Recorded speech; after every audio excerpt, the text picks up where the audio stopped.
اعوذ باللہ من الشیطان الرجیم، بسم اللہ الرحمن الرحیم۔ عزیزان من، آج جون 1975 کی پہلی تاریخ ہے اور درس کا آغاز سورہ النحل کی آیت 114 سے ہو رہا ہے، لیکن آپ کو یاد ہوگا کہ سابقہ درس میں بجلی کے نہ ہونے کی وجہ سے درس تو ہوا تھا، وہ درس ٹیپ ریکارڈنگ میں ریکارڈ نہیں ہو سکتا تھا، اور میں نے عرض کیا تھا کہ یہ درس آپ احباب تک ہی محدود نہیں رہتا، ملک کے اندر بھی اور اب تو ملک کے باہر بھی دور دور گوشوں تک احباب اس سے مستفید ہوتے ہیں، اور اتنا ہی نہیں، پھر ہم انہیں مستقل طور پر محفوظ رکھتے ہیں اس امید پر کہ آنے والی نسلیں بھی اس سے کچھ فائدہ اٹھاتی چلی جائے۔ تو یہ ایک درمیان میں جو کڑی مس ہو جانا جسے کہتے ہیں، اس کے اثرات بڑے دور رست ہوتے ہیں۔ اسی لیے آپ کو یاد ہوگا کہ میں نے بڑی ہی مجبوری کے عالم میں وہ درس دیا تھا، اور یہ احساس سارا وقت میرے اعصاب پر غالب رہا تھا کہ یہ کڑی مس ہو جائے گی۔ اس کا ازالہ تو نہیں، کچھ تدارک کی شکل میں ہو سکتا ہے کہ میں اس درس کے نمایاں خط و خال نہایت اختصار کے ساتھ پہلے دہرا دوں اور اس کے بعد اسی تسلسل سے آگے چلوں۔ آپ احباب کے لیے تجدید یادداشت ہو جائے گی، بیرونی احباب کے لیے اس میں تسلسل قائم رہے گا۔ بات شروع ہوئی تھی 106 سے، بلکہ وہ تو اس سے بھی پہلے درس کی بات تھی، من کفر باللہ بعد ایمانہ ہی۔ میں نے عرض کیا تھا کہ پیدائش کے اعتبار سے نہ کوئی کافر ہوتا ہے نہ کوئی مومن ہوتا ہے۔ اللہ جی خلقکم ومنکم مومن ومنکم کافر، خلقکم جب اس نے کہا ہے تو یہ نہیں کہا کہ ہم نے کافر پیدا کیے، ہم نے مومن پیدا کیے۔ پھر میں نے عرض کیا تھا کہ قرآن میں آپ دیکھیے آمنا یؤمنو کفرا یکفرون، یہ سارے ورڈ سے سیکھے ہیں، اس میں کچھ کرنا ہوتا ہے۔ ایک انسان کی حیثیت سے تو اس کی تخلیق ہوتی ہے، وہ پیدا ہوتا ہے، دنیا میں آتا ہے، پھر وہ کچھ کرتا ہے جس سے وہ مومن ہوتا ہے، کچھ کرتا ہے جس سے وہ کافر ہوتا ہے، بنتا ہے کہہ دیجیے اپنے اختیار و ارادے سے۔ اور یہ اس لیے کہ اللہ من اکرہ یہی جو کہہ دیا، تو اس سے یہ ہوا کہ مجبوری کے عالم میں اگر کوئی شخص کفر کا کوئی کام کرتا ہے تو وہ کافر نہیں ہوتا۔ اور میں نے عرض کیا تھا کہ اگر جبر کے ساتھ مجبوری کے عالم میں اگر کوئی اختیار کفر کی بات کرتا ہے تو اگر وہ اس طرح سے کافر نہیں ہوتا تو کافر کو اگر جبرن آپ کافر رکھیں گے تو اس سے وہ مومن تو نہیں ہو سکے گا۔ لہذا یہ جو ہمارے ہاں عام چیز ہے کہ ساتھ مرتد ہو جانے والا، جب اسلام لانے کے بعد پھر کافر ہو جانے والا مرتد ہوتا ہے، اس کی سزا قتل ہوتی ہے، اور وہ اس لیے ہوتی ہے کہ اس کو جبرن مسلمان رکھا جائے۔ آپ کے فتوے کی روح سے تو ہوگا، لیکن قرآن کی روح سے تو کہاں کہیں جبر آ گیا۔ مومن کو جبر آ جائے گا تو مومن نہیں رہے گا، کافر کو جبر آ جائے گا کافر نہیں رہے گا۔ تو اگر ایک کافر جو مسلمان ہوا ہے جبرن آپ اس کو مسلمان رکھتے ہیں تو وہ تو پھر مومن نہیں بن سکتا، رہ سکتا۔ اس میں تو اللہ اکرہ نے بات صاف کر دی کہ یہ بال ارادہ ایک کام کرنے کا، کفرہ کے ورد نے یہ بات کر دی کہ یہ کچھ کرنے کا بات ہے۔ میں نے کہا تھا کہ جہاں تک معاشرے میں قوم کا تعلق ہے یہ ٹھیک ہے، مسلمانوں کی ایک قوم ہے ہماری، اس میں تو قومی اعتبار سے چونکہ آپ نے اپنے ہاں کانسٹیٹیوشن میں یہ رکھا ہوا ہے کہ جس قوم کا کوئی ماں باپ کی جو قومیت ہوتی ہے بچے کی بھی قومیت ہوتی ہے، پیدائشی اعتبار سے ہم مسلمان قوم کے فرد تو ہو سکتے ہیں۔ اور میں نے کہا تھا کہ اس قوم کا جدا گانا تشخص جو ہے یہ بھی ضروری ہے باقیوں سے الگ، لیکن بہرحال قرآن کریم اس میں یہ جو ہم لوگ پیدائشی طور پر مسلمان کہلاتے ہیں اور وہ جو ہم میں سے ہی پھر جو اختیار و ارادے سے ایمان لاتا ہے اور اس کی تجدید وہ کرتا ہے، یا ایھا الذین آمنوا باللہ ہے وہ جو اپنے آپ کو مومن مسلمان کہتے ہو، ایمان لاؤ اللہ پر، وہ یہ حکم دیتا ہے، ہمیں حکم دیتا ہے. جیسے کافروں سے کہتا ہے، اہل کتاب سے کہتا ہے، مجوسیوں سے کہتا ہے، تابعین سے کہتا ہے، یہود سے کہتا ہے، نصارہ سے کہتا ہے، یا الذین آمنوا کہتے ہیں، ہم سے بھی کہتا ہے آمنوا باللہ. یہ بات بڑی دور چلی جائے گی، کسی دوسرے وقت میں میں عرض کروں گا. اور یہ بات یہ ہے کہ یہ پھر جو آمنوا باللہ ہے، یہ بھی ایسی بات نہیں ہے کہ عمر میں ایک دفعہ کہیں کچھ آپ ایمان لے آئے تو یہ ہو گیا. انقلابی جماعت جو ہے اس کو ہر سانس میں اپنے ایمان کو دہرانا پڑتا ہے. جہاں یہ چیز ذرا نظر انداز ہوئی، انقلابی نہیں ہوتا. یہ جسے ذکر اللہ آپ کہتے ہیں، یہ کیا چیز ہے؟ اسی ایمان کی بارگاہ توحید ہے، اس کا یاد کرنا ہے، سامنے رکھنا ہے اس چیز کو. تو یہ ایک مسلسل عمل ہے. پہلی چیز تو یہ کفر کیا ہے؟ ذالک بانہم مستحب الحیات الدنیا علی الآخرہ، مفاد عاجلہ کو. اور میں نے کہا تھا کہ جہاں کسی دنیا یا طبی زندگی کے مفاد اور مستقل اقدار و خداوندی میں تصادم واقع ہو، ٹائی آ کر پڑے، وہاں دنیاوی طبی اپنی ذاتی مفاد کو ترجیح دینا ان اقدار کے اوپر، یہ ہے بِأَنَّهُمْ مُسْتَحَبُّ الْحَيَاةُ الدُّنْيَا عَلَى الْآخِرَةِ. جہاں آپ نے اس کو ترجیح دے دی اور اس کے مقابلے میں کسی مستقل قبر کے مقابلے میں کسی ذاتی طبی دنیاوی مفاد کو ترجیح دے دی، آپ نے اسے چھوڑ دیا، اسے اختیار کر لیا، یہ ہے کفر باللہ. وَأَنَّ اللَّهَ لَا يَهْدِي الْقَوْمَ الْكَافِرِينَ. جو یوں اپنے اختیار و ارادے سے جب ٹکراؤ ہو مفاد کا کسی قدر کو، خداوندی قدر کو وہ قربان کر دے اپنے ذاتی مفاد کے اوپر، تو یہ وہ لوگ ہیں کہ جس کو ان کو کہا ہی نہیں جا سکتا کہ راہ راست میں جو یہ روش اختیار کرتا ہے اسے کس طرح سے رہنما آپ کہہ سکتے ہیں کہ سیدھی راستے پہ چل سکتا ہے. میں نے یہ بھی عرض کیا تھا کہ قرآن کریم میں جہاں یہ چیزیں آتی ہیں کہ لہم عذاب عظیم اور عذاب علیم و لا یهدی القوم الکافرین، اس قسم کے الفاظ جو آتے ہیں تو یہ حکم نہیں ہے، یہ پریڈکشنز ہیں. حکم کی مثال میں نے یہ دی تھی کہ اپنے ملازم سے یہ کہنا کہ کل بھی اگر تم نے یہ کیا تو یاد رکھو فارغ بھیج دوں گا، جرمانہ کر دوں گا، نوکری سے برخاست کر دوں گا. یہ حکم ہے، اس کے اس کام میں اور اس میں کوئی آپس میں ربط نہیں ہے. لیکن جب ڈاکٹر یہ کہتا ہے کہ اگر دوبارہ تم نے پھر یہ چیز کھا دی یا یہ چیز دوائی نہ پی تو یاد رکھو شام کو ایسا بخار ہوگا کہ پھر وہ اترے گا نہیں، موت واقع شاید ہو جائے. اس نے بھی یہ کہا ہے کہ ایسا ہو جائے گا، اس نے بھی کہا ہے کہ کل اگر کرو گے تو ایسا ہو جائے گا. یہ جو ڈاکٹر نے کہا ہے یہ پریڈکشن ہے، یہ اس عمل کا دوائی نہ کھانے کا لازمی نتیجہ ہے جو قانون کی روح سے برآمد ہوتا ہے. کہا اس کو بھی فیوچر ٹینس میں جاتا ہے، اس کو بھی فیوچر ٹینس میں کہا جاتا ہے، لیکن دونوں میں فرق یہ ہوتا ہے کہ وہ حکم ہے، یہ ایک نیچرل کانسیکوینس ہے جسے پریڈکشن کہتے ہیں کہ ایسا ہو جائے گا اگر ایسا کرو گے. تو قرآن کریم میں جہاں یہ چیزیں آتی ہیں لہم عذاب عظیم، تو وہ یہ نہیں ہوتا ہے کہ تم نے ہمارا حکم نہیں مانا اب دیکھو میں کیا کرتا ہوں. بالکل نہیں، وہ یہ ہے کہ آگ میں انگلی ڈالو گے تو جل جائے گی. اب یہ جو ہے نا جل جائے گی، اس کے کہنے کے مختلف طریقے ہیں. آگ میں انگلی ڈالی جل گئی، یہ بھی ہم کہیں گے کہ اس نے اپنی انگلی کو جلا لیا. ہم یہ بھی کہیں گے آگ نے اس کی انگلی جلا دی. سائنٹسٹ کہے گا کہ آگ کا طبعی فعل تھا کہ انگلی جلا دے، اس کی روح سے انگلی جلی. یہ طبعی فعل یا یہ چیز کہ آگ میں انگلی ڈالنے سے وہ جل جاتی ہے خدا کے قانون کے مطابق ہے، اس لیے یہ کہا جائے گا کہ خدا نے اس کی انگلی جلا دی. یہ پہلا فعل جو ہے آگ میں انگلی ڈالنے کا، یہ انسان کا اپنا ہے. اب اس اپنے اس عمل کا جو نتیجہ ہے اس نتیجے کو بیان کرنے کے مختلف انداز ہو سکتے ہیں. اور یہ جو خدا کی طرف منسوخ کرنے والی بات ہے، آپ یہ ایک دفعہ فیصلہ کر کے سوچ لیجئے کہ اس کے ہر جگہ معنی ہوتے ہیں خدا کے مقرر کردہ قانون کی روح سے ایسا ہوگا. یہ کیوں اس نے ایسا کہا ہے، کیوں اپنی طرف بھی اس بات کو منسوخ کر لیا ہے؟ وہ اس لیے کر لیا ہے کہ آپ کو یہ یاد رہے کہ اس کے قانون کے توڑنے سے یہ ہوا ہے، اب اس کا ازالہ یوں ہوگا کہ اس کے قانون کا اتباع کیا جائے.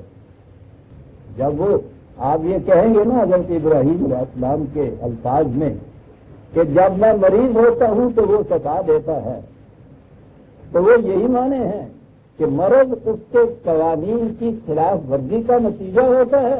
اگر اس کے قوانین کی طرف رجوع کیا جائے، یہ عنابت اللہ جسے کہتے ہیں، خدا کی طرف سے رجوع کرنا، تو اس سے شفا مل جاتی ہے۔ یہ نہیں ہے۔ اگلا جو فکرہ ہے اولئک الذین طبع اللہ علی قلوبہم، وہ جو سطح دی اور سطح دی نہیں، بات آگے چلی جائے گی کتاب التقدیر میں آپ دیکھیے تو جتنی سازشیں ہوئی ہیں ہمارے خلاف، قرآن کے خلاف، ہمارے خلاف کیا ہونی تھی، سب سے بڑی سازش اس میں یہ ہے، وہ یہ عقیدہ جبر کہ خدا یہ کر دیتا ہے، طبع اللہ علی قلوبہم، خدا نے ان کے دلوں کے اوپر مہر لگا دی، وہ خدا نے ان کے لیے دلوں سے لگا دی تو لہم عذاب عظیم پر کہے کے لیے پھر یہ سزا کیوں اس کے بعد؟ یہ بات نہیں، میں نے ابھی عرض کیا ہے نا کہ یہ انداز جو کہنے کا ہے یہ بھی ہے کہ خدا نے اس کی جلا دی، لیکن یہ بات میں اپنی طرف سے نہیں کہتا، کوئی بھی اپنی طرف سے، میں تو پوچھو ہی نہیں، سوال ہی نہیں، تو شرک عظیم ہے اپنی طرف سے کہنا۔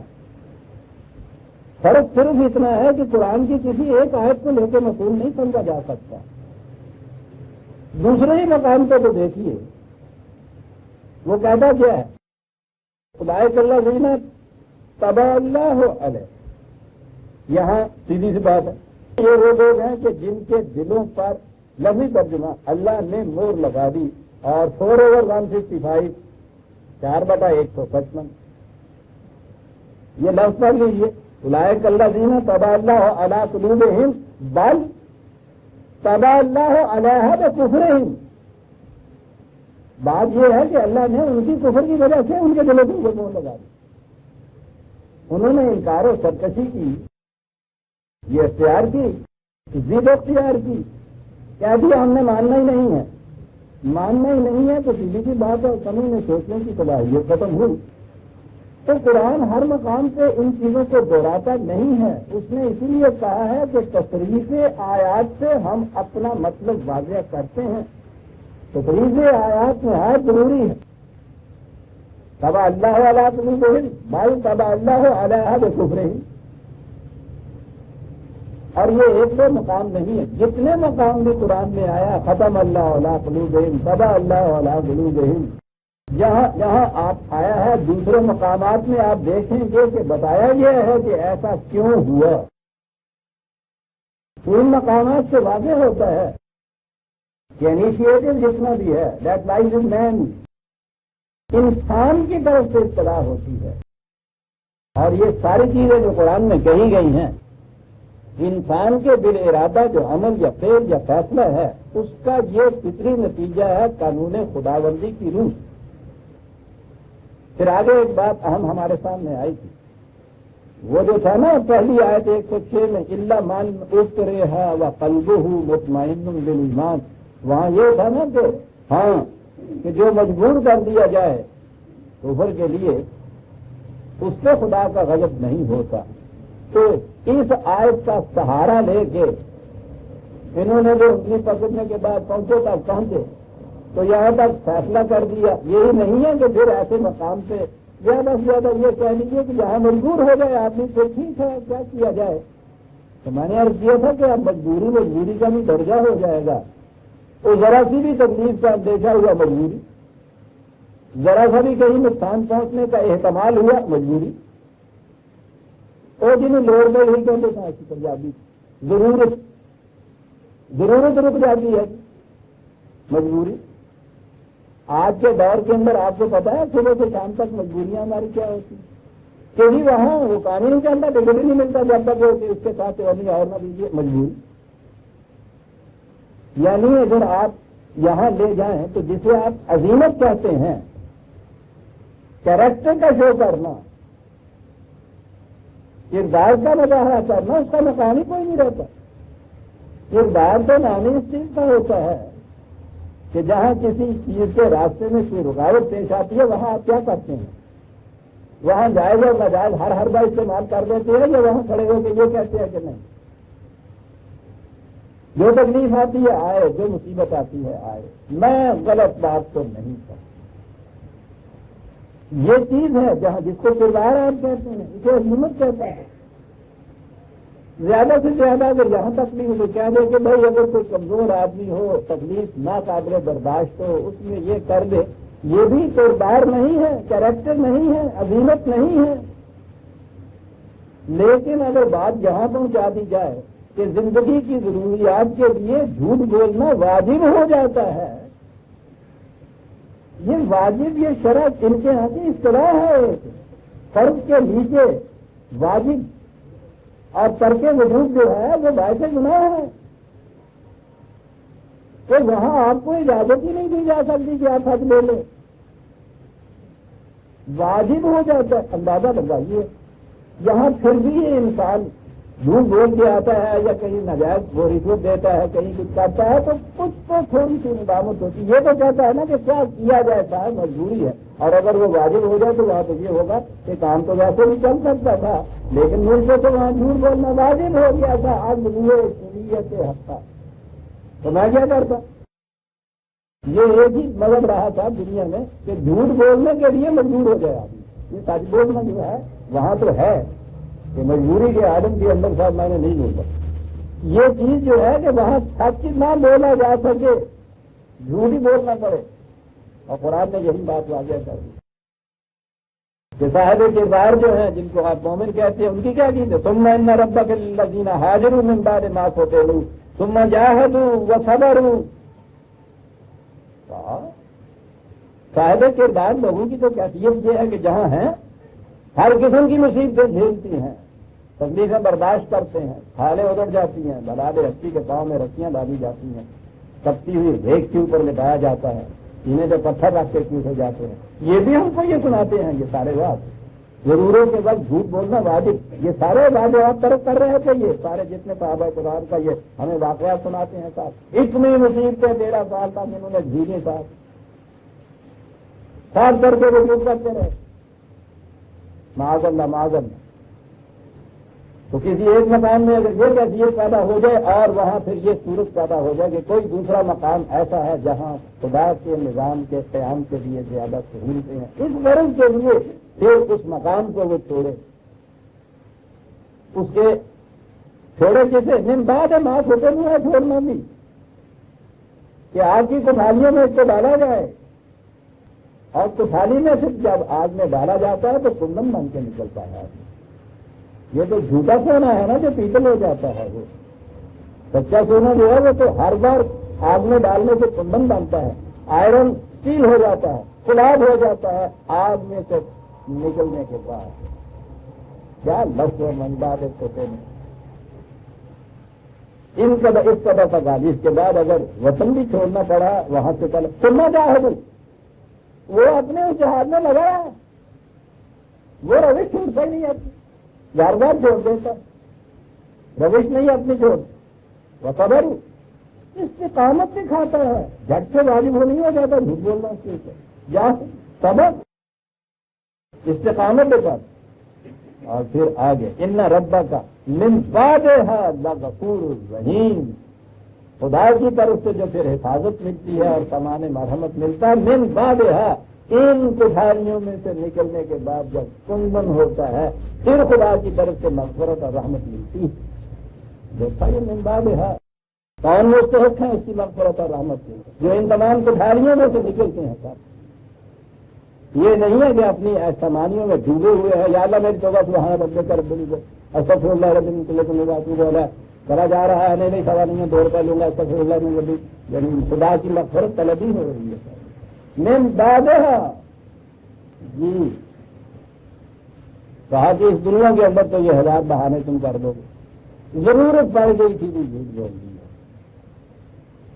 Means are justified by the end with the, آخر الامر کامیابی کے لیے ہر حربہ استعمال کر لیا، جسٹیفیکیٹری ریزن تمہاری یہ عقل فریب کار ہر غلط کام کے لیے ہر غلط کام کو مزین بنا کے دکھا سکتی ہے۔ یہ اگلی آیت تھی جسے طبیبہ نے میں نے کہا تھا کہ قرآن نے جو کہا تھا کہ ہم انفس اور آفات میں اپنی نشانیاں دکھاتے جائیں گے، کہا کہ یہ حقیقت مشہور ہو کے تمہارے سامنے آ جائے کہ جو کچھ قرآن نے کہا ہے وہ مبنی بر حقیقت، یہ قرآن کریم نے اللہ تعالیٰ نے قرآن کریم کے دعاوی کی صداقت کے ثبوت کے لیے یہ ایک چیز بتائی ہوئی ہے، انف و طرافات کی نشانی ہے۔ یہ آفاقی دنیا جو خارجی کائنات ہے، یہ خارجی دنیا جو ہے، اس میں خدا کی نشانیاں بڑی تیز رفتاری سے 17ویں 18ویں صدی سے شروع ہوئی یورپ میں، سائنٹیفک نالج جسے آپ کہتے ہیں۔ پہلے تو رفتار کچھ تھوڑی تھی گاڑی چلنے کے وقت، اور ہماری 20ویں صدی میں تو پوچھیے نہیں یہ تو اب وہ چاند تک پہنچنے والے جو ایکٹر ہیں ان کی رفتار سے یہ انکشافات ہوتے چلے جا رہے ہیں۔ یہ آج کے بعد جا کے کہیے کسی ڈاکٹر سے ہی کہیے تو وہ کہتا ہے کہ یہ تھیوری ایکسپلور ہو چکی ہے۔ اتنی جلدی ایکسپلوژن ہو رہا ہے تھیوری کا، اتنی تیزی، اور ہر ایکسپلوژن کے بعد یہ جو نئی ایک آیت، نئی نشانی، نئی علامت سامنے آتی ہے، وہ قرآن کے کسی نہ کسی دعوے کی شہادت بن جاتی ہے۔ اس دور کو بڑی تیزی، لیکن یہ انفس آفاق کے اندر نشانیاں تھیں۔ عالم انفس، انسان کی داخلی دنیا، انر سیلف آف مین، اس میں ابھی اتنی تیزی سے کام نہیں ہوا تھا۔ یہ اس کی ابتدا ہی ہمارے اس دور میں آتی تھی۔ ویسے تو یہ سائیکالوجی کا علم پرانا چلا آ رہا تھا، لیکن اس کا دائرہ بڑا محدود تھا۔ ہمارے اس دور میں آ کر اس پہ بھی بڑی تیزی سے تحقیقات ہوئی ہیں۔ یہ اب آہستہ آہستہ سائنس بن رہی ہے، اور قرآن کریم کے وہ مقامات جن کا تعلق انسان کی نفسیات سے ہے، ان کا انکشاف، ان کے جو پردے اٹھنے کا پروسیس ہے، وہ اس دور میں اب آ کر شروع ہوا ہے، اور عجیب و غریب چیزیں سامنے آتی جا رہی ہیں عزیزان من، اور بیشتر حصہ تو اس کا انسان کے اپنی نفسیات سے ہی ہے، کیونکہ اس نے تو کہا تھا کہ ان اللہ لا یغیر ما بقوم حتی یغیروا ما بانفسہم۔ خارج کی دنیا میں تبدیلی ہوتی نہیں جب تک کہ انسان کی داخلی دنیا کے اندر تبدیلی نہ ہو۔ تو داخلی دنیا کے اندر کی تبدیلی جو ہے، اس کا تعلق اب اس دور کی اصطلاح میں سائیکالوجی سے ہے۔ میں نے کیا تھا کہ 12 مجھے تو قرآن سمجھنے کے لیے یہ علوم جو تھے انہیں بھی کچھ نہ کچھ ان پر دسترس کرنی ضروری تھی۔ اس دور میں یہ جو چیزیں آ رہی ہیں سائیکالوجی کی، تو میں نے عرض کیا تھا کہ قرآن کے اس قدر حقائق کے مستور بے نقاب ہو رہے ہیں کہ جی چاہتا یہ ہے کہ میرے دونوں پہلوؤں میں دل بے قرار ہوتا، زندگی اور بڑھ جائے گی، پتہ نہیں کیا کیا چیزیں ابھی سامنے آنی ہے۔ اور میں نے مثال دی تھی ظہور نتائج کے وقت کیا ہوگا، قدیم آیت عزیزان اللہ، یوم تأتی کل نفس تجادل عن نفسها، ظہور نتائج کے وقت دونوں جگہ نفس ہے، نفس کے ساتھ تجادل ہے۔ تجادل یہ بات جس کو کہتے ہیں، اس کے معنی ایک دوسرے کے ساتھ کچھ کرنا، یہ جادلہ نہیں ہے۔ یہ دو نفس جو ہیں یہ آپس میں جھگڑتے ہوئے سامنے آئیں گے۔ سمجھ میں نہیں بات آتی کہ یہ دو کون سے نفس ہیں، ان کا آپس میں جھگڑنا ہوتا ہے۔ ظہور نتائج کے وقت کی بات کر رہا ہے قرآن کہ کیا ہوگا، کچھ سمجھ میں نہیں بات آتی۔ پہلے تو اس دور کے اندر اس سائیکالوجی نے کہا کہ کانشیس مائنڈ اور ان کانشیس مائنڈ، نفس شعور شعوریہ اور نفس غیر شعوریہ، اور انہوں نے کہا کہ یہ غیر شعوریہ جو ہے یہ موسٹ امپورٹنٹ ہے، master of the house, 9/10 of man personality. مثال دیا کرتے ہیں کہ اور کہتا ہے نا آئس برگ، وہ برف کا پہاڑ سمندر میں، تو اس کے اوپر جتنا حصہ ہوتا ہے وہ بھی ایک چٹان ہوتا ہے، وہ 1/10 ہوتا ہے اس پورے کا غالباً، اور سارا باقی پانی کے نیچے ڈوبا ہوا ہوتا ہے۔ یہ کہتے ہیں کہ اسے تم اپنی ہیومن پرسنالٹی کہہ رہے ہو، یہ تو فرنج ہے اس کی، صرف ایک 10واں حصہ ذرا اوپر آیا ہوا، یہ 9 حصے اس کے تو کہتے شعور ہے اس کا، وہ اسٹور ہے جس کے اندر یہ ساری احساسات، یہ جذبات، یہ آرزویں، خون گشتہ آرزویں، پوری ہونے والی آرزو نہیں وہاں جاتی، خون گشتہ آرزویں، نامرادیوں کی ایک پوری دنیا، اور پھر وہ تمام وہ عقل فریب کار کے جواز سمجھائے ہوئے کی چیزیں جس نے شعور کے نفس کو فریب دے دیا، نفس شعوریہ کو، اور وہ اصل حقیقت جو تھی کہ یہ جرم ہے، وہ غیر شعوریہ اپنے اندر چھپا کے رکھ لیتا ہے. یہ شعور کو مطمئن کر دیتی ہے. آپ کیا بات ضرورت تھی اس بات کی کرنے کی؟ ضرورت ہے جھوٹ بولنا تھا. میں نے ایسے تھوڑا بولا. مطمئن وہ اپنے یہاں رکھ لیتا ہے اندر کہ میں بتاؤں گا ضرورت تھی جھوٹ بولنے کی تمہیں اس وقت، یا کیوں بولا گیا تھا. یہ جو وقت ہے نا جس کے بعد قرآن نے کہا ظہور نتائج کا، جسے قیامت ہم کہتے ہیں، جس میں نے کہا تھا سورہ بنی اسرائیل کے اندر وہ آیت کہ ہر ایک کا اعمال نامہ اس کی گردن میں لٹکا ہوا ہوتا ہے. اس وقت رول کیا ہوا، اس وقت کھول دیا، اور اس کے بعد اس شخص سے کہا جائے گا اقرا کتاب، پڑھ اپنا اعمال نامہ. پھر کہا جائے گا کہ کوئی دوسرا حساب کرنے والا نہیں ہوگا. کفا نفس سے کہا جائے گا تو خود اس کا حساب کر. یہ جو ہے نا یہ نفس حساب کرنے والا، یہ فریب کردہ نفس نہیں ہو سکتا. اس لیے کہیں حساب کے قابل ہوتا تو یہی حساب کیوں نہ کر دیتا. قابل سے مراد یہ نہیں ہے کہ اس میں استعداد نہیں ہے. جذبات سے جب یہ مغلوب ہو جاتا ہے نفس شعوری انسان کا، تو یہ اس وقت کی کیفیت یہ ہے کہ یہ اس قسم کی جواز کی راہیں پھر سجھاتا ہے. یوں ہوتا ہے کہ یہ اس قابل نہیں رہتا اور یہ مطمئن کر دیتا ہے. انسان کو مطمئن ہو جاتا ہے خود فریب کھا کے، جتنا افیم کھا کے سو جاتا ہے نا بند، یہ اس طرح سے مطمئن ہو جاتا ہے. اور وہ جو ہے وہ اصل حقیقت کو وہاں رکھ لیتا ہے. وہ ہے سرائر جسے قرآن نے کہا ہے، نفس غیر شعوریہ کے اندر مضمر مستور حقائق. اور یہاں تو سرائر اس دن ہوگا یہ کہ اس کے اندر یہ چیزیں چھپی ہوئی تھیں یہ باہر. اب اس نے اپنے آپ کو دھوکہ دے کے مطمئن کیا ہوا تھا، وہ لے آتا ہے حقیقت کے سامنے. ان دونوں کے اندر جھگڑا شروع ہو جاتا ہے، کیونکہ اسے تو پتا ہے کہ اب لگی بات پڑ رہی. جس طرح سے غیر گواہ جو سامنے آتا ہے عدالت کو، اس کو یہ گرا کرتا ہے نا ملزم کہ نہیں یہ غلط کہتا ہے، تو یہ نہیں کہتا ہے ایسا نہیں ہوا تھا، وہ یہ کہتا ہے کہ نہیں ایسے ہوا تھا. قرآن کہتا ہے کہ اس وقت یہ مجرم بھی یہی ہوگا، مستغیث بھی یہی ہوگا، ملزم بھی یہی ہوگا، گواہ بھی یہی ہوگا. یہ دو نفس اس کے ہوں گے، ایک شعوری اور ایک غیر شعوری. غیر شعوری اپنے چھپے ہوئے حقائق کو باہر لے جائے گا اور ان دونوں کے اندر جھگڑا ہوگا شروع. یوم تأتی کل نفس تجادل عن نفسها. سیدھا نے من 1400 سال پہلے کی بات ہے. آپ ان محققین کی کتابیں پڑھی عزیزان من، میں تو وہی میں آ جاتا ہوں. انہوں نے نہیں یہ کچھ پڑھا ہوا.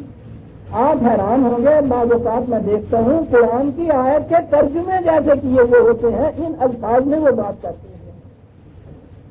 یہ جو reconciliation of the conflict between two selves, یہ ان کے ہاں کا ایک سبجیکٹ بن گیا ہے.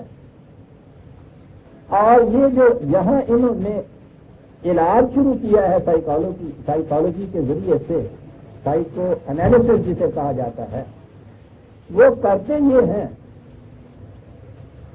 جب ہپنوٹزم کے مرموں سے میں گزر رہا تھا تو یہ چیزیں یوں ابتدائی اسٹیج میں خود بھی کی ہوئی ہیں. ہوتا یہ ہے کہ ایک ہاتھ کون جو ہے ستانے والا، وہ تو اس کو وہ نیچے لے جاتا ہے پیپر میں، اوپر کے نفس کو مطمئن کر دیتا ہے. وہ اینستھیشیا دے گی، درد محسوس نہیں ہوتا، درد ہو رہا ہے، وہ لے جاتا ہے نیچے. یہ اعصابی امراض جو ہیں بیشتر اس کی یہ وجہ ہوتی ہے. ڈاکٹر بیچارے یہاں آگے نہ جاتے ہیں، وہ تو جو طبی سسٹم ہے انسان کا اسی میں دیکھتے ہیں. ہر چیز ٹھیک ہے، آپ نے کئی دفعہ سنا ہوگا. وہ مریض آگے کہتا ہے کہ صاحب میرا سچا ناش ہو رہا ہے، دن بدن کمزور ہو رہا ہوں، نیند نہیں آ رہی. 20 ڈاکٹروں کے پاس گئے ہیں، وہ کہتے ہیں تمہیں تو مرض ہی نہیں ہے. وہ مرض نہیں ہے، مجھے ہو کیا رہا ہے. وہ زیادہ سے زیادہ نرم کے لیے ٹونک چیزیں دے دیتے ہیں، یا نرم کو سلانے کے لیے وہ اس قسم کی چیزیں دے دیتے ہیں. مسکن چیزیں جو ہوتی ہیں، علاج نہیں ہو رہا ہوتا، مرض نہیں پہچانا جاتا. یہ سائیکو انالیسس والے کرتے کیا ہیں، یہ اس میں کوئی علاج نہیں کرتے، تشخیص وہ بڑا عجیب پروسیس ہے تو بڑا لمبا. وہ باتیں کرتے ہیں مریض اور اس انداز سے کرتے ہیں کہ بغیر کسی قسم کی یقین کھلائے ہوئے، نشہ پلائے ہوئے، شعوریت کو عارضی طور پر معروف کیے ہوئے باتیں اس قسم کی سناتے ہیں کہ شعور تو الگ ہو جاتا ہے اور طے تو شعور جو ہے وہ بولنے لگ جاتا ہے. بڑا لمبا پروسیس ہوتا ہے، یہ خبر آزما پروسیس ہوتا ہے، لیکن اس میں ہوتا یہ ہے کہ یہ اس کو بلانے لگ جاتے ہیں. وہ بولتے بولتے بولتے وہ بات کیا جاتا ہے کہ یہ جو اس کے ساتھ ہوا تھا فلاں واقعہ ہوا اس کے ساتھ، فلاں واقعہ میں انتقام کا ایک جذبہ تھا جو پورا نہیں ہو سکا، اس نے اس کو سنبھال کے رکھ لیا. اب شعور میں تو وہ ہے نہیں کہ وہ انتقامی جذبہ چین نہ لینے دے، خلش تو ہے نا. ہاتھ سے ٹوٹی ہوئی ہے، چھینکتے لگی ہوئی ہے، تو ہم پتا نہیں انہوں نے چھینک لگتی ہوئی ہے جو کرتی تھی وہ چھینک یا پھانس ہوتی کیا ہے کم وہ بات سے بھی باریک ہوتی ہے، لیکن ایک سیکنڈ کے لیے سونے نہیں دیتی، نظر بھی نہیں آتی. بعض اوقات تو ایسی کیفیت اس کی ہوتی ہے، یہ اس کے اندر چھپی ہوئی جو یہ خلشیں ہوتی ہیں یہ وہ اس کے اندر سے ڈگ آؤٹ کرتے ہیں. اس کو یوں ہی اس نے اپنی اس بات کو وہ باہر لے آیا، یہ شعور والے کے ہاتھ میں آ گئی، نیچے سے وہ خلش اسی وقت وہ نکل گئی، پاس چھنک نکل گئی، آرام آ جائے گا. یہ عجیب پروسیس اور بڑا ہی دلچسپ پروسیس ہے. وہ جو ہی بات ہے اس کو بھی نہیں پتا ہوتا کہ میں کیا کہہ رہی ہوں. وہ جو ہی وہ بات جو ہے راز کی جو کال ہوتا ہے اس کی اس اضطراب کا وہ کہہ دیتا ہے اس کے اندر سے تو وہ نکل جاتی ہے چیز، فوراً سکون ہو جاتا ہے. اب یہ اس کے پاس آ جاتی ہے، یہ اب شعوری طور پر اس کا آگے مداغت ہوتا ہے. اب اس کا علاج یہاں سے شروع ہوا. اس واقعہ کا علاج مرد کچھ نہیں کرنا تھا، علاج ہے، لیکن اب وہ ستائے گا نہیں. اندھیری رات میں رسی کی سرسراہٹ جو ہے آپ کو سونے نہیں دے. اور جب پتا چل گیا ہم آپ کی جان سے کہ رسی ہے سانپ نہیں ہے اطمینان کی نیند آپ ہو جاتے ہیں. پتا چل گیا نا کیا تھا. اگر معلوم ہو جائے کہ سانپ بھی ہے تو اس کے بعد آپ اس سانپ کو مارنے کی باہر نکالے کی تدبیر سوچیں گے. طلب کا جہنم نہیں آپ کا اب یہ بنے گا، ریپ نہیں ہوگا آپ کے.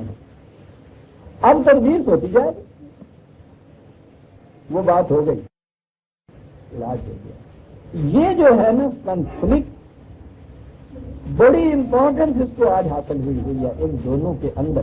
اور میں نے کہا ہے نا کہ یہاں تک یہ پہنچے ہیں کہ کسی طرح سے ایسا کر دیا جائے کہ وہ بول اٹھے اور یہ جھگڑنے لگ جائے. یہاں بتا کہ کلو نفس تجادل عن نفسہا، اور اس طرح سے وتوفی کلو نفس ما عملت. ہاں یوں پھر ہر انسان کے ہر عمل کا پورا پورا نتیجہ یوں سامنے آئے گا. جب وہ بول اٹھے کہ بات یہ ہوئی تھی وَهُمْ لَا يُظْلَمُونَ. اگر یہ نفس غیر شعوریہ کی گواہی کے بغیر اس کو کوئی سزا دی جاتی، وہ قرآن اٹھا کے کہتا کہ بابا غلط ہے، میں نے یہ نہیں کیا ہوا، مجھ پہ ظلم ہو رہا ہے. لیکن کہا کہ جب یہ اس طرح سے خود اس کے دو نفس آپس میں جڑنے کے بعد وہ شہادت دے گا، اس کو تسلیم کر دینا ہوگا، اس وقت پورا پورا عمل کا نتیجہ سامنے آئے گا. وَهُمْ لَا يُظْلَمُونَ. اس وقت یہ مانے گا کہ واقعی مجھ پہ ظلم نہیں ہوا تھا. وہی کتابیں نیست چیزیں دیگر. کیا بات یہ سب کہہ گیا ہے آہا، یہ کتابیں نیست، یہ تو ہر شخص کہہ سکتا تھا. اس کے آگے کیا ہے کہنے کے لیے عزیزان من؟ میں سمجھتا ہوں 100 جلدیں بھی لکھ دی جاتی تو بات نہ بن سکتی. جو یہ شاعر کا کمال یہ ہوتا ہے، ایک لفظ کہہ دینے سے بات کہہ گیا ہے. بھائی یہ کتاب نہیں، کیا ہے چیزیں دی کچھ ہو رہی ہے، ایک کچھ ہو واقعی کچھ ہو. کہا جو کچھ افراد میں ہوتا ہے یہی کچھ اقوام کے اندر بھی، اور اقوام کی آگے مثال دی. آؤ ضرب اللہ مثلا، آؤ مثال سے بات سمجھائیں. قوموں میں پھر اس طرح کیا ہوتا ہے، بڑی خوشحال قوم، ہر طرف سے رزق کی فراوانیاں. کیفیت اس کی یہ کہ وہ آمنتم مطمئنتم، امن بھی تھا خارجی خوف کوئی نہیں تھا، اطمینان بھی حاصل تھا، کنٹراڈکشن کوئی نہیں تھی ابھی پیدا ہوئی قوم میں، ڈوئل پرسنالٹی قوم کی نہیں بنائی گئی تھی، منافقت نہیں ابھی برتی گئی تھی اس قوم کے ساتھ، چہرہ ایک ہی تھا، مختلف قسم کے نقاب نہیں اڑائے جا رہے تھے اس قوم کے سامنے آنے والے کو، کیفیت یہ تھی، اطمینان یہ فروغ ہر طرف سے آتا تھا۔ پھر وہی کفر فکفرت بانعم اللہ، کفر برتا انہوں نے ان انعامات خداوندی کے ساتھ۔ اس کی تشریح سارے قرآن میں بھری پڑی ہے، نمائے خداوندی سے کفر کیسے برتا بنتا ہے، اس کی تفصیل کا تو یہ موقع نہیں، نتیجہ بتا دیا فاذاق اللہ، پھر دیکھیے اللہ نے اپنی طرف نسبت کر دی، انہوں نے کفر برتا، اس کفر کا نتیجہ قانون خداوندی کی روح سے یہ ہوا کہ وہ بھوک اور خوف دونوں کے عذاب میں مبتلا ہو،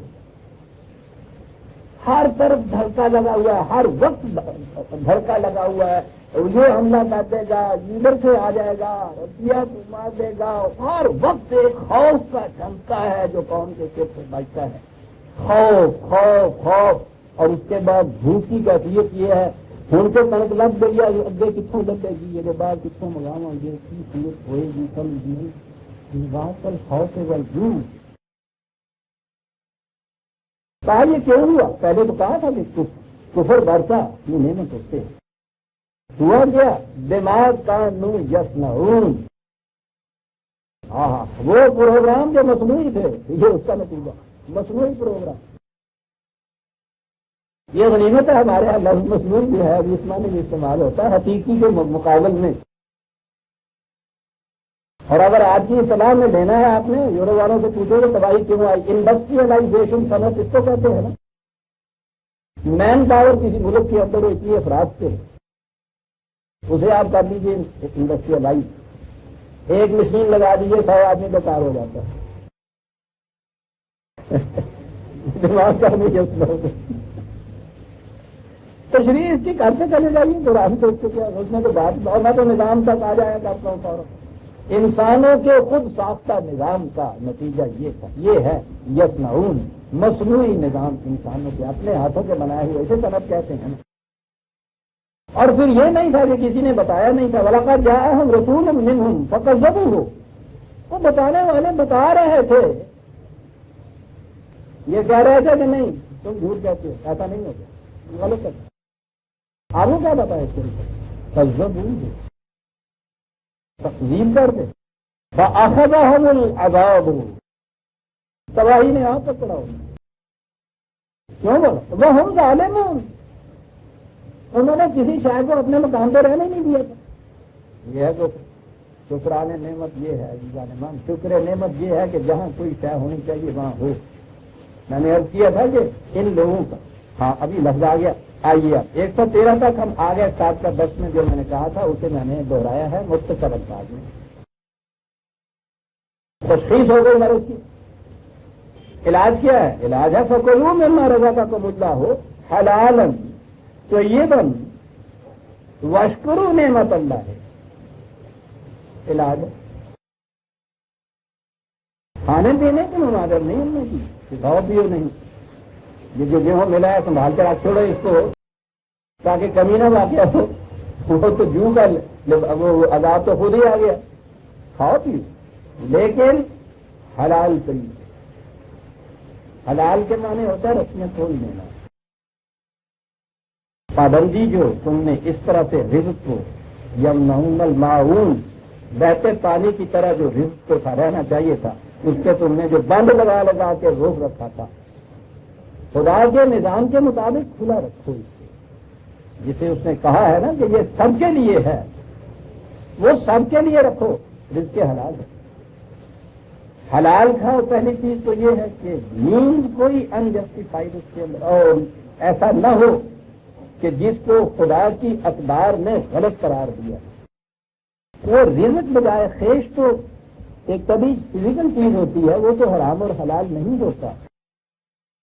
گیہوں حلال کمائی سے خرید کے لائیے، جب بھی وہی آٹا پیستا ہے، چرا کے لائیے گیہوں، وہ تب بھی وہی آٹا ہوتا ہے، فزیکل ایکشن دونوں آٹوں کا ایک جیسا ہی ہوتا ہے،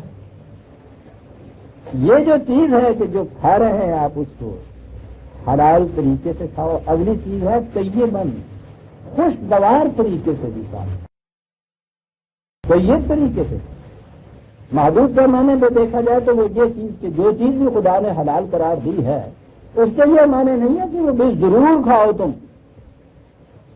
ٹھیک ہے یہ بینگن حلال ہے لیکن جس کا مزاج ساداری ہے اس کی تو طبیعت وہ ہو جائے گی نا. مجھے بتایا کرتا ہوں کہ صاحب وہ ارے نفر یہ جو مصاحب ہوتے ہیں ہمارے یہاں کے کہ بیگن کی ترکاری بھی کیا عجیب ہوتی ہے. کہنے کہ سبحان اللہ صاحب کیا بات ہے، بیگن کی ترکاری ہوتی ہے، خالی پکاؤ تو لذیذ، گوشت میں ڈالو تو لذیذ، ایک روٹی کھانی ہو پیار کھاتی ہے.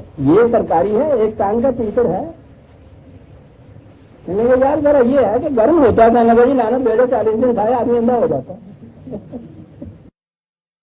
ہر حلال چیز جو ہے اس کے ساتھ یہ بھی دیکھو کہ طیب طریقے سے کھاؤ. حلالن طیباً یہ تو ہے اس کا استعمال. وشکرو نعمت اللہ ہے، وہ کوئی کفر نعمت کے مقابل میں شکر نعمت. اور شکر کا تو آپ کو میں نے بتایا تھا نا، اس حوانے میں حوانہ وہ جس میں دودھ ہوتا ہے، ایک تو پھن ہوتا ہے نا، پھن تو ہوتا ہے جیسے پانی کی جو ٹوٹی ہوتی ہے، اور جو پیچھے ریزروائر ہوتا ہے نا اسے تو حوانہ کہا جاتا ہے. ٹھیک وہ اتنا بھرا ہوا دودھ تھا کہ خود بخود اس میں سے ٹپکنے لگ جائیں. یہ ہے شکر نعمت. اتنی فراوانی سے رکھا ہوا بھی ہو اور آگے بند نہ لگا ہوا ہو، اس کی ضرورت کے مطابق ٹپکتا رہے. اور میں نے عرض کیا تھا نا ان عربوں کا کتنا احسان ہے ان کا جو زبان ہمیں یہ دے گئے. رزق کے معنی ہر وہ شے جس پہ زندگی کا دار و مدار ہو. زندگی میں انسان کی طبی ضروریات اور صلاحیتیں دونوں ہوں. سنتے جائیے یہ کیا، یہ تصور میں کہ یہاں کیا تھا. اور اگلی چیز شرط یہ تھی کہ بر وقت ملے. اس وقت اسے رزق کہتے تھے. روندا روندا کہا نہال ہو جائے گھسا پیر لگ دیں جو وہاں کے مانے دو بیٹا جو رزق نہیں کہتے. بر وقت ملے، حلال ملے، طیب ملے، شکر نعمت کے طور پہ ہو، ٹپکتا ہوا ملے. کہا یہ کرو. سنیے عزیزان مان، فیصلے نہیں ہوتے کہ صاحب مسلمان کسے کہا جاتا ہے، کون خدا کی عبادت کرنے والا ہے، کون نہیں کرنے والا، کون اس کی معصومیت اختیار کرتا ہے، کون نہیں. کہتے ہیں ان تم یا ہو تعبدون، اگر تم صرف اسی کی عبادت کرتے ہو، اسی کو معبود مانتے ہو، اسی کو الہ مانتے ہو، شرک نہیں کرتے ہو، توحید والے ہو، دعویٰ ہے تمہارا، اگر یہ چیز ہے تو کلوا مما رزقکم اللہ حلالا طیبا واشکروا نعمت اللہ. نے من ایسے ہی نہیں ان لوگوں نے اس کو صرف ثواب کے لیے رکھ چھوڑا ہے. یہ چیزیں اگر سامنے یہ کہیں آ جائیں تجھے نہیں چیز نکل جاتی ہے. کون آہار نماز کی ہر وقت کے اندر دہراتے ہیں نا، وہی کیا ہے کام تو نہیں ہے. تم کہتے ہو ہم صرف تیری معصومیت کہا کہ اگر یہ سچ کہتے ہو بڑے بزرگ ان کن تم یا ہو تعبدون، اگر یہ ٹھیک ہے تمہارا یہ دعویٰ جو دوہراتے ہو 5 دفعہ آ کے 44 دفعہ دن میں ہمارے حضور کہ یا کا نہ بدو، یا کا نہ بدو، اگر یہ ٹھیک ہے ان کن تم یا ہو تعبدون تو اس کے لیے دلیل ثبوت یہ ہے تو کلوا مما رزقکم اللہ حلالا طیبا واشکروا نعمت اللہ. کیا بتائیں قرآن سے کبھی وہ سامنے لائیں گے یہ چیزیں. وہ مذہب جو دار و سرمایہ پرستی کا اس طرح پردہ ہوتا ہے وہ ان آیتوں کو سامنے آنے دیتا ہے. سامنے آتے ہیں تو ترجمہ جھوٹا. اگر تم اللہ کی پرستی کرتے ہو تو ٹھیک ہے حلال طیب کھاؤ. حلال کے معنی جسے فقہ والوں نے حلال قرار دے دیا ہے، حرام جسے حرام قرار دے دیا. سیدھی سی بات طیب کر کے کھاؤ. 3 باری پانی بہایا کرو کلمہ پڑھ کے پاک ہو جانا نا لوٹا کے بعد. آپ کو پتا ہے کلمہ کو ہوگا تو یہ کیوں کہتے پانی کا ہنڈل نال کلمہ پڑے نا تو وہ پاک ہو جائے گی. وہ تو ایسے کلمہ چاہیے جسے اس نے کہا تھا یہ ہمارا نظام ہمارا قرآن کسی مثل کلمتن طیبتن اصلها ثابت فرعها في السماء. یہ ہمارا نظریہ، عطا کردہ نظریہ زندگی. یہ طیب معنی ہوتا ہے جو پھل دینے والا درخت ہے. خبیث ہوتا ہے جو درخت ہو اور پھل نہ دے. تو اگر یہ کلمہ پھل دیتا ہے تو کوئی طیب ہے. دوسری بات کیا کریں، میں نے کہا ان تم کیا ہوتا بدون، اگر تم پھر واقع اپنے اس دعوے میں سچے ہو جو کہتے ہو یا بنا دے دو تو یہ کرنا ہوگا. دوسری جگہ ہے سورہ بقرہ آیت 21-22 2/21-22 یا ایھا الناس اعبدوا ربکم الذی خلقکم والذین من قبلکم لعلکم تتقون. الذی اے نوع انسانی واقعیت اختیار کرو صرف خدا کی جس نے تمہیں پیدا کیا. اب آگے دیکھیے کہ یہ عبودیت اختیار کرنا ان تم کیا ہوتا بدون کے معنی کیا ہے. الذی جعل لکم الارض فراشا، یہ زمین اس طرح سے بچھا دی تمہارے لیے رہنے کو. سواد بنان، ایک محسوس چھت تمہارے اوپر ڈال دی کہ یہ تمہیں جو یہ گرنے والے تارے ہیں وہی آگے پنڈ کی لگن پتہ لگ جائے تمہیں. ہاں وَأَنزَلَ مِنَ السَّمَاءِ مَاءً فَأَخْرَجَ بِهِ مِنَ الثَّمَرَاتِ رِزْقًا لَكُمْ. پانی برسایا، زمین زرخیز بنائی، فصلیں نکالی، پھل پیدا کیے. لَكُمْ الناس مخاطب ہیں. لَكُمْ الناس تمام نوع انسانی، لَكُمْ تم سب کے لیے، تمام نوع انسانی کے لیے یہ ہم نے سامان رزق پیدا کیا. تمام نوع انسانی کے لیے. اگر انسانوں میں سے کوئی بھی اس سے معروف رہ جائے گا تو یہ دعویٰ غلط ہو جائے گا. لَكُمْ فَلَا تَجْعَلُوا لِلَّهِ أَنْدَادًا وَأَنْتُمْ تَعْلَمُونَ. یاد رکھو جب یہ معلوم ہے کہ یہ سب خدا کا دیا ہوا ہے، پوری نوع انسانی کے لیے دیا ہوا ہے، تو اب اس میں کسی اور کو آقا بنا کے خدا کا شریک نہ بنا لو. ذاتی ملکیت میں نہ بنی. فَلَا تَجْعَلُوا لِلَّهِ أَنْدَادًا، معبود بنانا ہے ان کی. یاد ہوگا نہ یاد ہو تو دوہرا دوں. قرآن جروں والے لوگ وہ ہوتے ہیں سوات میں، وہ میں نے بتایا کرتے تھے نا ایک مولوی صاحب، معنی ان کا معلوم ہندو مسلمانوں پڑ گیا تھا دوسری جنگ دو. اب ریاست کے اندر آپ سوچیے تو صحیح، مزاج شاہاں جہاں ہوتا تھا اس ریاست کے اندر بیٹھا ہوا وہ شخص آدھی انہوں جیل میں کٹ گئی. ویسے وہ ان کے ہاں مسجد خاندانی چلی آتی تھی. ایک مسجد کا وہ وارث بھی تھا. مروسی ملتی ہیں مسجدوں کے ساتھ کچھ زمینیں وغیرہ بھی ہوتی ہیں. یہاں اچھا پڑھا لکھا ہوا جو ان کا پاس تھا، بڑا لاجک جانتا تھا، لیکن اس سے میں معلوم ہو جائے گا کہ وہ اس لیے کیوں کہا جاتا تھا، کیوں آج زندگی جیل میں کبھی بہت بڑا جشن ہو رہا تھا. ولیہ صاحب جن کو یہ نوابشاہ وہاں کے والی صاحب جن کو کہا جاتا ہے، وہ والی صاحب ریزائڈ کر رہے تھے. ہمارے بچوں کے مطابق ساری نے اس کے تلاوت قرآن کریم سے ابتدا کی. اس کی جو شانت ہے اس نے شروع کر دیا للہ ما فی السماوات و ما فی الارض. اتنا اس نے پڑھا تھا تو یہ وہاں بیٹھے ہوئے تھے. بھائی صاحب کیوں جھوٹ بولتے ہیں آپ، خاموش رہیے. جھوٹ اور اتنے بھرنے سے جھوٹ. آپ سوچیے تو صحیح کہ وہ وادی ہے ریاست جس کو موت پانچ دن کا بھی ہو کیا، اس کی موجودگی میں اس کا جو سرکاری خطیب ہے قرآن کی آیت پڑھ رہا ہے، کہتا جھوٹ نہ بولے. نوائی مسجد اس میں والی نے کہا تھا رہتا معلوم تھا آپ نے یہ بات بہت بڑی کہہ دی، چلے گی جی ہاں بہت بڑی کہہ دی، اور آپ کے نزدیک بڑی تڑ کہہ دی. بڑی ان کے لیے ہے، آپ کے لیے کچھ اور لفظ ہونا چاہیے. پڑھا یہ آپ نے کہا جھوٹ بولتے ہو. کہنے لگا میں آپ سے پوچھوں گا ابھی آپ بتا دیں گے کہ آپ کو جھوٹ بولتے ہیں. کہنے لگا اس نے کہا یہ ہے کہ سماوات اور ارض میں جو کچھ بھی ہے یہ سب خدا کی نہیں. سماوات تک تو میں گیا نہیں، مجھے پتا نہیں. زمین جو ہے اس کا کچھ پتا ہے، باقی ساری زمین جو ہے پڑی ہوئی پاکستان میں یا اس میں 30 سے پہلے کراتے ہیں ہندوستان میں، میرے اس کا بھی پتا نہیں.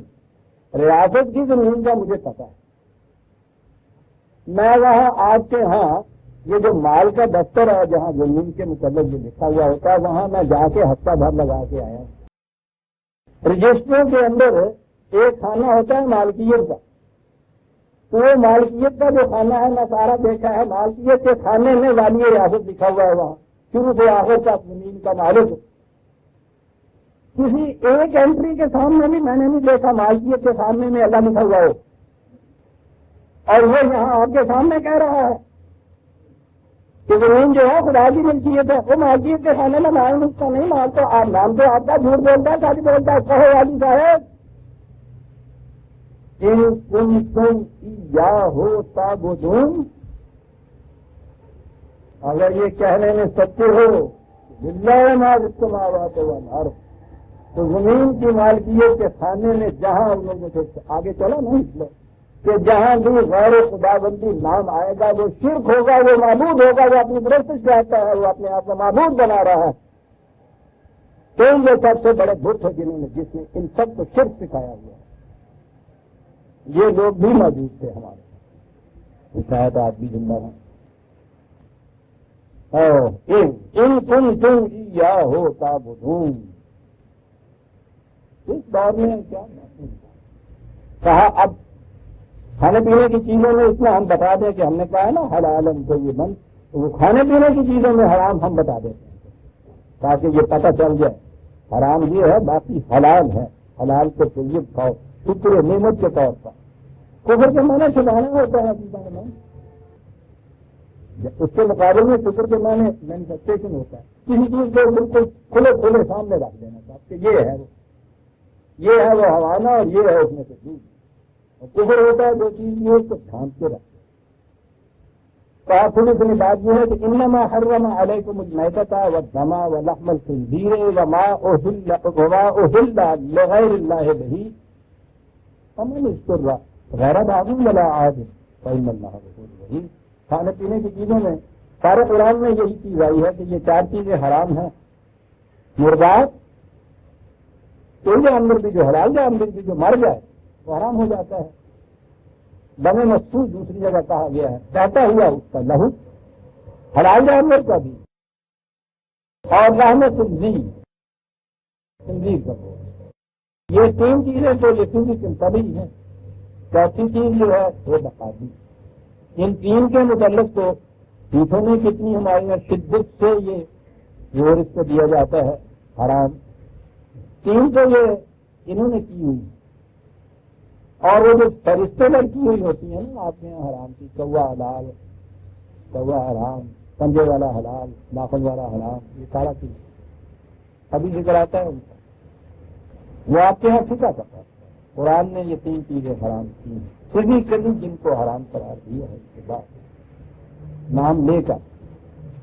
چوتھی چیز وہ ہے کہ اس سے زیادہ کوئی اور حلال چیز ہی نہیں ہے ہمارے ہاں جس کو قرآن حرام قرار دے دیتا ہے۔ ہر وہ شے حلال شے جو خدا کے علاوہ کسی دوسرے کی طرف منسوخ کی جائے گا، دادا کی نیاز کی کو جس طرح جھپٹتے ہیں، یہ فتویٰ دینے والے خود داتا میں مثال کے طور پر میں نے بات کی ہے، ہر انسان کے نام کے اوپر جو آپ کے یہاں کی نیاز بڑھتی ہے اولاد کی نیاز ہے، قرآن نے اہلا لغیر اللہ کہا، جس کے متعلق تم کو اعلان کر دو خدا کے علاوہ کسی اور کے متعلق یہ بات کہہ دو کہ یہ اس کی نیاز۔ یہ چوتھی چیز حرام جہاں بھی قرآن نے پہلے تین چیزیں کہی ہیں اس کے ساتھ یہ چوتھی چیز سارے قرآن میں کہی۔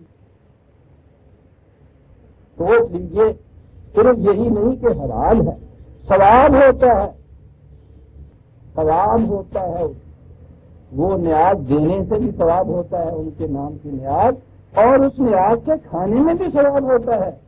یہ سارے وہاں بھوکے ہی نہیں اس نیاز کو لے رہے ہوتے، اس کے کھانے میں بھی ثواب ہوتا ہے، اس کا احترام ایسا ہوتا ہے کہ اس بچپن کے زمانے کے تصوف کے دور کا تماچا اس کی نیلاہٹ ابھی تک محسوس کرتا ہوں میں چہرے کے اوپر۔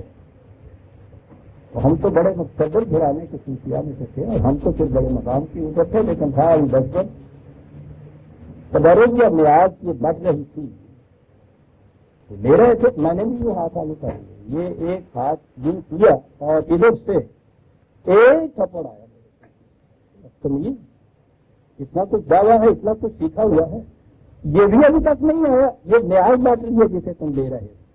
اس کا طریقہ وہی ہے جیسے خدا سے دعا مانگنے کا. یہ دونوں ہاتھوں میں لی جاتی ہے, ایک ہاتھ میں نہیں لی جاتی. آپ تو معلومات نہیں کرتے ہیں. یہ ایسے ہی نہیں ہے کہ وہ کرتے ہیں کہ ذرا مل جائے. نہیں کہا جو ہے اس وقت میں نے کہا نا, یہ واقعات وہ ہیں کہ جو بھول نہیں سکتا میں ساری زندگی. یہ تو بہت ہو رہا تھا. کہا گیا کہ آج تک کسی شخص کو تم نے اس طرح سے دعا مانگ کے دیکھا ہے؟ یہی آپ دیکھو گے کہ یہ صحیح ہے. جتنے یہ لوگ وہاں جاتے ہیں سمجھ بات پڑے دیکھتے مقدس ہستیاں ہمیشہ اس طرح سے. اس کے بعد لینے کا طریقہ یہ بتایا ہوا ہے. دینا کا تو ایک طرف رہا ولا اہلا بغیر اللہ میں نے سنا سارا بابو بلا. کبھی ضرورت ایسی ہو سکتی ہے جس میں انسان واقعی میں دور ہو جائے. اخلاقی ضرورت ایسی نہیں ہو سکتی. اس میں تو جان دے دی جاتی. جان دینے والا تو غلام ترین مقام کے اوپر ہوتا ہے.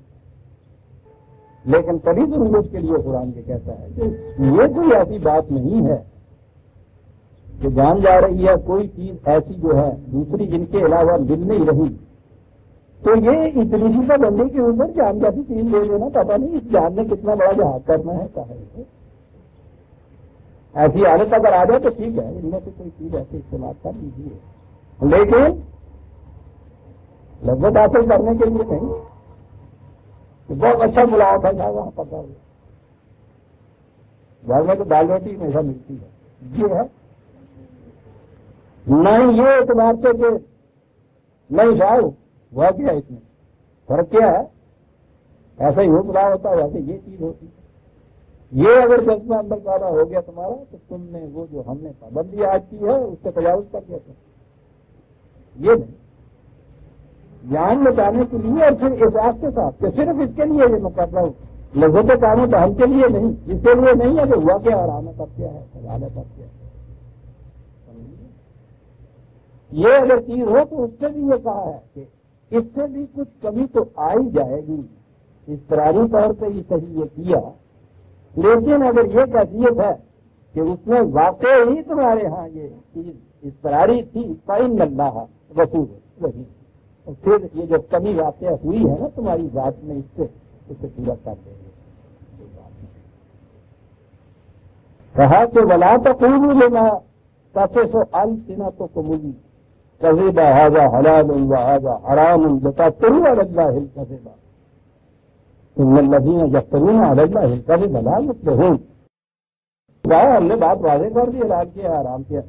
آپ بیٹھ کے پھر اس کو نہ مرتب کرنی شروع کر دیں. لما تصف ألسنتكم الكذب جھوٹ اپنی طرف سے.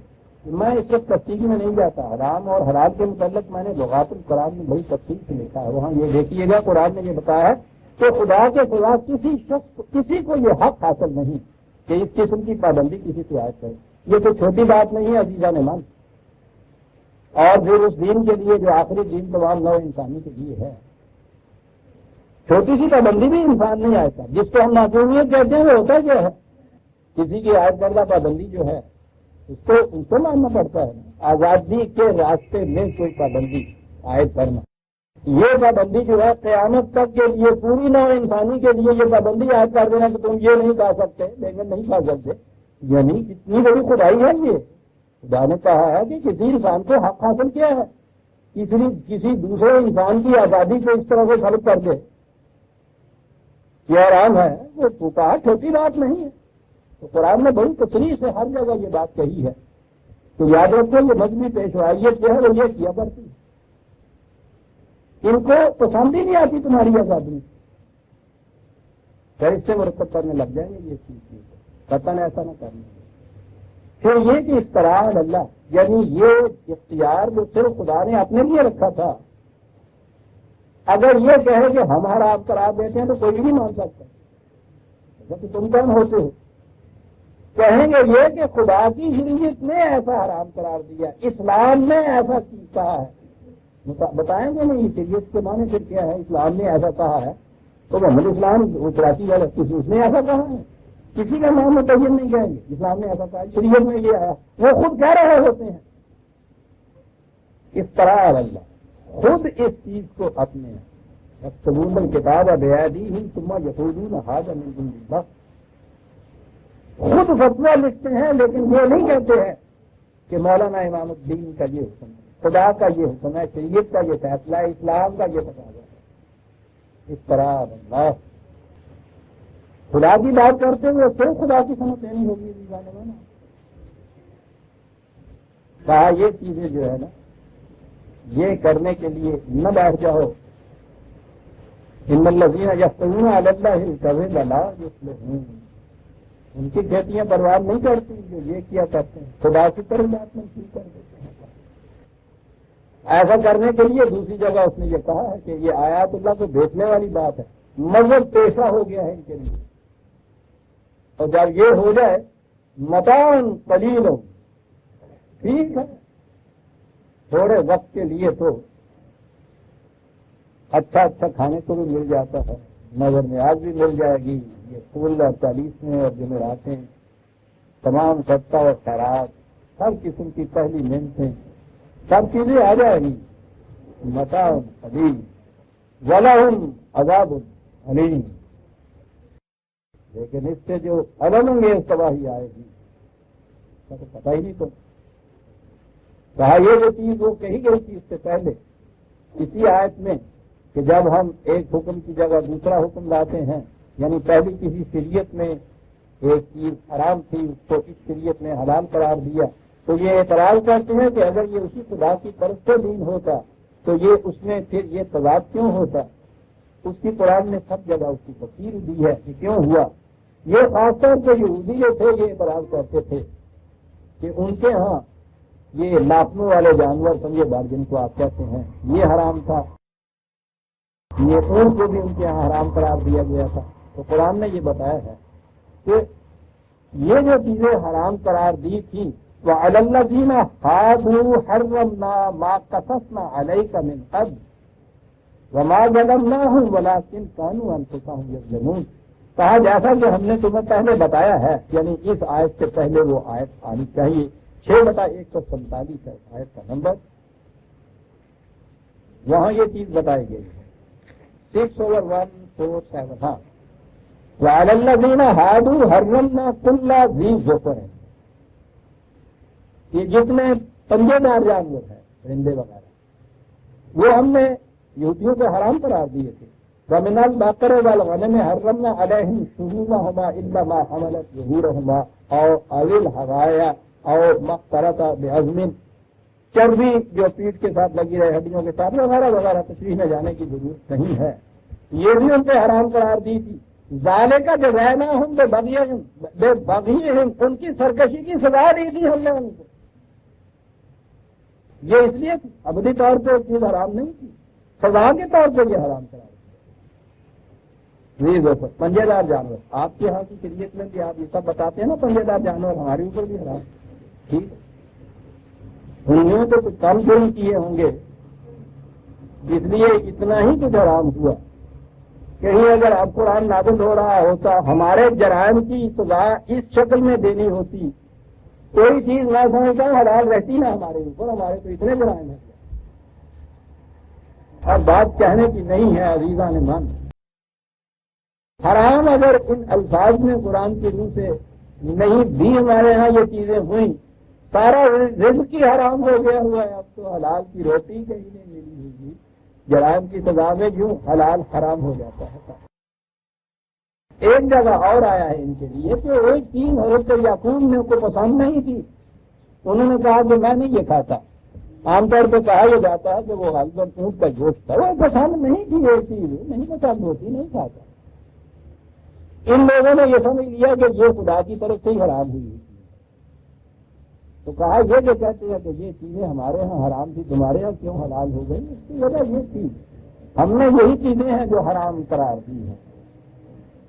اب یہ رہا کہ اس میں سے غلطی سے بھول چوک سے اگر کسی سے یہ ہو جائے، یہودیوں کو سزا ملی، یہی وہ بات واضح کر دی کہ یہ نہیں تھی کہ جہالت سے نادانستہ سہون ایک بات ہو گئی تھی ان سے، اس کی وجہ سے یہ بڑی سزا ان کے اوپر آ گئی کہ جب تک یہ اپنی یہودی شریعت کو جاری رکھیں یہ ساری چیزیں حرام ان پہ ہوں۔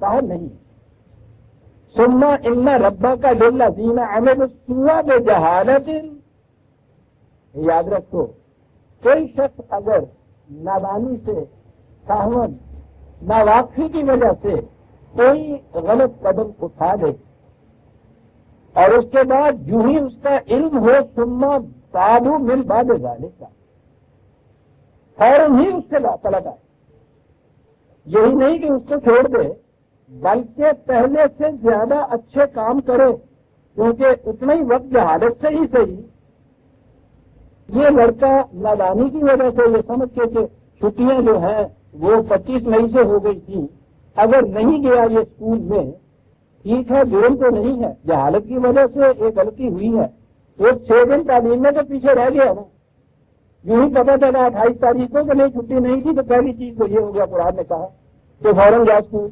توبہ وہ اصلہ پھر گھر آ کے دوگنا کام کرو، یہ روز کا اسکول کا کام بھی اور وہ 3 دن کا تم نے مس کیا ہے، یہ ہے ثم اصلہ، پہلے سے زیادہ صلاحیت بخش کام کرو، اس سے رکو اور یہ دوسرا کام کرو، وہ نیگیٹو ہے اپروچ، رک جانا صرف، یہ ہے پازیٹو مثبت قدم، اس سے زیادہ اچھا کام کرو، اس سے زیادہ صلاحیت بخش کام کرو، یہ کرو، پھر وہی بھائی صاحب اس دن آپ بعد یہاں کا کہہ رہے ان ربک من بعد رحیم، یہ کر کے آؤ، اس کے بعد جو تمہارا جو ٹیسٹ ہوگا نا اس میں نمبر ملیں گے پورے، من بعد۔ آپ سورہ النحل میں دیکھیں گے